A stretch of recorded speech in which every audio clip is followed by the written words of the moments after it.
শুভ সকাল বন্ধুরা, সবাই কেমন আছো? নিশ্চয়ই খুব ভালো আছো। দেখো মানে একবার মাঝে রাত্রে উঠেছিলাম ওয়াশরুমে যাওয়ার জন্য, তখন দেখি বৃষ্টি পড়ছে। ভাবলাম সকালে কমে যাবে। দেখো এখন 5:45 মতো বাজে। আমার তো কখন ঘুমটা দিয়ে ভেঙে গেছে, আরও 5:15 হয়নি তার আগে মানে ঘুমিয়ে গেছে। 5:30 বাজে আগে উঠে গেছি। নিচে তো গেলাম, দুই একটা ফুল গাছ ভর্তি জল আর ফুলও প্রতিদিন সেরকম। দেখো এই যে বৃষ্টি পড়ে যাচ্ছে, আমি ছাতা মাথায় দিয়ে গেছি। ঠাকুরঘরটা এখন না মুছলে না আর দেরি হয়ে যাবে, ওই জন্য ঠাকুরঘরটা মুছে দিতে আসলাম। চলো একটু ছাদ দিয়ে ঘুরিয়ে নিই। দেখো বৃষ্টি পড়েই যাচ্ছে। আজকে সকালবেলা তোমাদের দাদাভাই মাছ আনতে যাওয়ার কথা ছিল, জানি না যেতে পারবে না মনে হচ্ছে। দেখো কত জল হয়ে গেছে। দেখো গাছের ফুলগুলোর কী অবস্থা, সারা রাতই বৃষ্টি হয়েছে। অফিসও যাবে কী করে, সারা রাস্তায় জল থাকবে। ভাগ্যিস মেয়ের এক্সামটা নেই। দেখো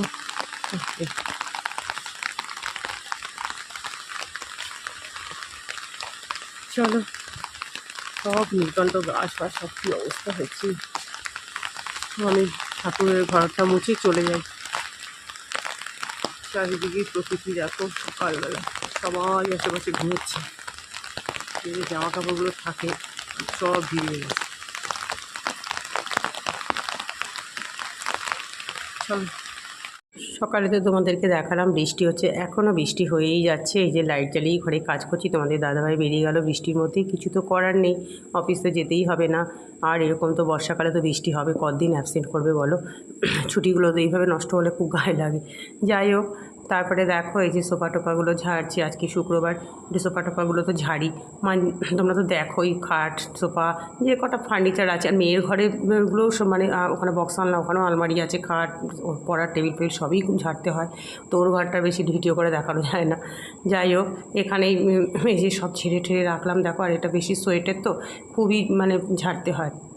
আর আমার মেয়ের ঘরে কোনো নির্দিষ্ট সময় নেই, যখনই আমি পাই একটু সময় ও ঘরটা ওই থাকে বেশি, ওই ঝেড়ে দিই। তারপরে দেখো ওকে তো বলছি তোর এক্সামটা শেষ হবে, তোর টেবিলটাকে ভালো করে আগে পরিষ্কার করতে হবে, যত পেনের দাগ ঘুরিয়েছিস ওখানে, কী বলবো আর, ওকে দিয়েই করাবো দেখো না। তারপরে সব দেখো একটা একটা করে এই যে এই টেডি বিয়ারটাকে কাচতে হবে জানো তো, এই ভাদ্র মাসের রোদে। এগুলোকে আমি খুব রোদেই কাছি সব। এবার দেখো এই যেখানে মাছ নিয়ে এসে তোমাদের দাদাভাই সকালে, সেই বৃষ্টির মধ্যেই গিয়েছিলো মাছ আনতে।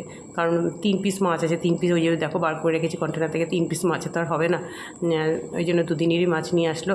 রুই মাছ নিয়ে এসে, মাছের ডিমও নিয়ে এসে। মাছের ডিমটা আর করবো না, মাছটাই করবো, কারণ অন্য রান্নাও তো করতে হবে। তারপরে দেখো চিংড়ি মাছও আছে ঘরে অল্প, ওটা দিয়েও একটা কিছু তরকারি করব। যাই হোক, এখন মাছগুলো ছাড়িয়ে নিচ্ছি। আর প্যাকেটটা এত শক্ত করে দুটো গিট দিয়ে দিচ্ছে যে খুলতেই বিরক্তি মানে লেগে যাচ্ছে। তারপরে তো ছিঁড়েই ফেললাম। আর তাতেই করছি। আমাদের মহারাজ আসবেন, আজকে আসার কথা আছে। মানে উনি তো আবার একদিন অন্তর অন্তর আসেন, তো জানি না এখন এই বৃষ্টির মধ্যে তার দেখা পাবো কি না। ওই জন্য তাড়াতাড়ি করছি, যাতে মাছের আশপাশগুলো এই প্যাকেটগুলো যাতে ওকে দিয়ে দিতে পারি।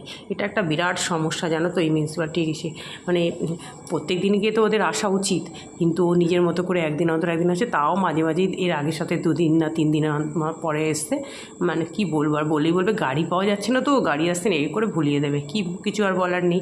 এই সকালবেলা ছাতাটা নিয়ে যে ছাদে গেলাম, ফুল তুললাম, বারান্দাতেই ছিল। এখন মাছ টাছ তো ধোয়া হয়ে গেছে, এবার ঘরটা ঝাড় দিচ্ছি। আর ঘরটা ঝাড় দিই, তার আগেও টিফিন যেটা করবো ওটাও বসিয়ে এসেছি, তোমরা দেখতে পাবে। চলো এই ঘরগুলো ঝাড় দিয়ে নিই, ঘরটা পরে মুছবো, কারণ দেরি হয়ে যাবে। যেহেতু এই সোফার ঝাড়ার কাজগুলো করলে না, তখন আর একসাথে ঘর ঝাড় দিয়ে ঘর মোছা হয় না, পরে মুছতে হয়। এইভাবে এই কাজগুলো করি, তোমরা তো জানো। আর কি বলো তো বন্ধুরা, এত কষ্ট করে ভিডিও এডিটিং করছি, একটা ভিডিও মানে দেখছো তো, সংসারে এত কাজ একা রাতে করতে হয়, তারপরে এখানে ক্যামেরা রাখতে হয়, ওখানে এই করতে হয়, করে ভিডিও করি, কিন্তু কোনো লাভ হচ্ছে না জানো। এই যে তোমাদের বললাম না টিফিন বসেছি, যেহেতু বৃষ্টি পড়ছে, আর আমার ঘরে তো খিচুড়ি কেউ খায় না, আমি একটু ডালিয়ার খিচুড়ি করলাম। আর দেখো বেশি তো হয়ে গেল, মেয়ে তো খাবে না, আমার 2 দিন হয়ে যাবে, কিছু করার নেই। ওই করে রেখে আজকে খাবো, আর একটু রেখে দেবো, কালকে আবার টিফিনে হয়ে যাবে। টমেটো মটরশুঁটি আর একটা ছোটো আলু দিয়েছি, কাঁচা লঙ্কা দিয়েছি একটু, এই নুন হলুদ আর কিচ্ছু না এর মধ্যে। ওটা কিন্তু বেশ হেলদিও হয়, উপকারও হয়। টিফিন আমার খাওয়া হয়ে গেছে, দেখো মেয়েরও খাওয়া হয়ে গেছে। আর তারপরে অল্প চিংড়ি মাছ পেঁয়াজ ভেজে নিয়ে ঢ্যাঁড়স চিংড়ি করছি, যেটা খেতে ভীষণই মানে ভালো লাগে। আর ঢ্যাঁড়সগুলো কালকে রাতেই সব বাজার তরকারি বাজারে অনেকগুলো নিয়ে এসছে।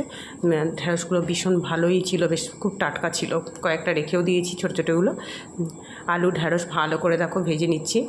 আর ঢ্যাঁড়স ভাজা, ঢ্যাঁড়সের যে কোনো আইটেমই ভালো লাগে খেতে। তারপরে দেখো এই যে গুঁড়ো মশলা দিয়ে দিলাম, কাঁচা লঙ্কা দিয়ে দিলাম চিড়ে, নুন হলুদ সামান্য জিরে ধনের গুঁড়ো আর সামান্য একটু রেড চিলি, বাস।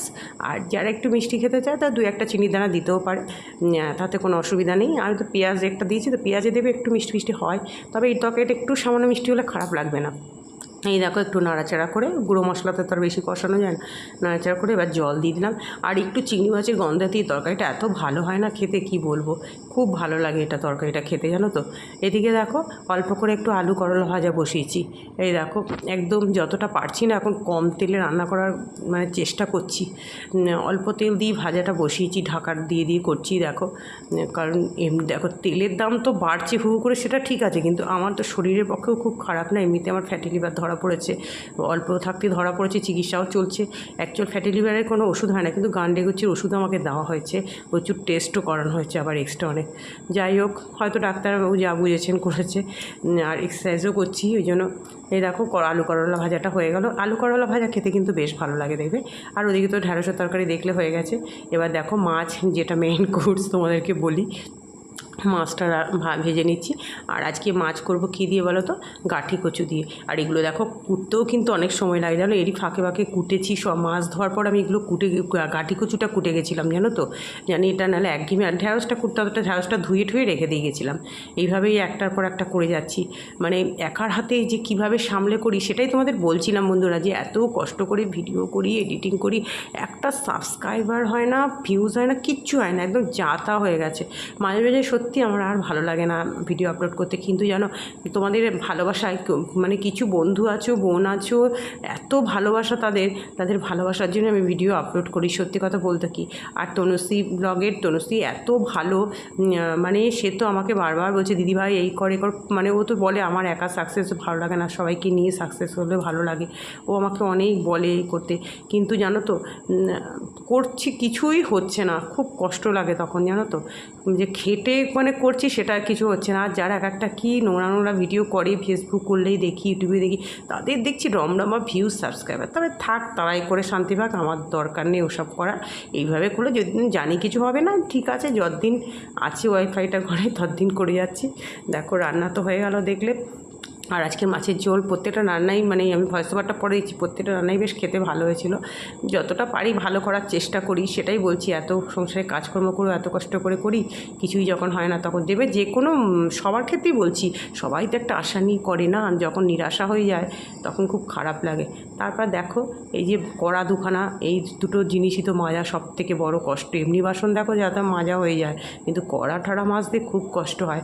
আর এই বড় কড়াটা না একটু অনেক বছর হয়ে গেছে তো, একটু মানে বসালে না দেখছি মাছ ভাজতে একটু পুরো মানে কি কড়াটা একটু দাগ হয়ে যাচ্ছে। আর কী বলো তো, আমার কড়া ঠাড়াগুলো তো মোটামুটি একটু পরিষ্কারই দেখো তোমরা, ওই যে একটু দাগ হলো না, একটু ঘষে মেজে দিই।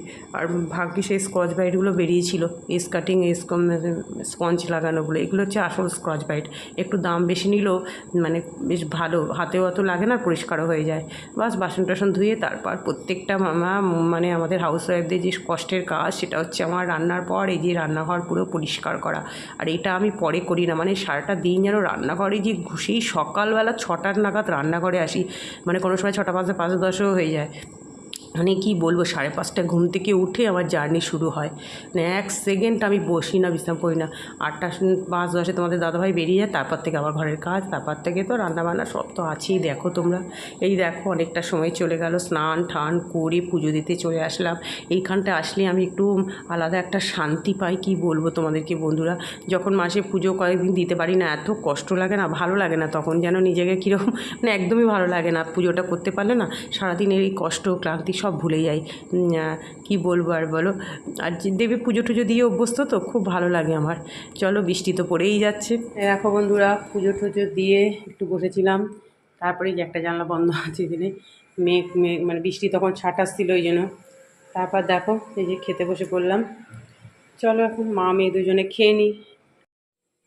তারপর দেখো খাওয়া দাওয়া হয়ে গেল, বাসন টাসন আমি খেয়ে দিই, দুপুরে বাসন টাসন ধুয়ে রাখি। আর এই যে চুল তো পুরো টুকটুক করছে, আমি তো তোমরা জানো চুল ভিজিয়ে স্নান করি। এই যে দেখো ড্রায়ার করছি, যদিও ড্রায়ারটা এমনিতেই প্রচুর চুল মানে হেয়ার ফল হচ্ছে, আমার কিছু বলার নেই। আমার ঘর যা দিলে শুধু চুল আর চুল চারিদিকে, মানে নিজেরই মাথা খারাপ হয়ে যায়, মেয়ের আমার দুজনেরই। এবার মেয়ে অনেকক্ষণ আগে স্নান করেছে, ওর পাখাতে শুকিয়ে গেছে, ও পড়ছিল ওখানে পাখা চুল খোলা ছিল, শুকিয়ে গেছে। আমি এই ড্রায়ার করে করে একটু শুকিয়ে নিচ্ছি, কী আর করব। তারপরে দেখো, তারপরে একটু শুয়েছিলাম, ঘুম তো আর হয় না। তারপরে সন্ধে হলো, সন্ধে টন্ধে দিলাম, চা টা খেয়ে এবার একটু টিফিন, এই যে চিড়ে ভাজা করছি। এই হালকা চিড়েগুলো ভাজা, অল্প সামান্য একটু তেল দিয়ে, একটু দেখো একটা ছোট্ট একটু শুকনো লঙ্কা দিয়ে, বাদাম, কুচো নিমকি আছে ঘরে, সেটা চানাচুর সব দিয়ে এটা ভাজা করছি। চলো চিড়ে ভাজা দেখতে দেখতে ভিডিওটা এন্ড করছি। সবাই ভালো থেকো, টাটা।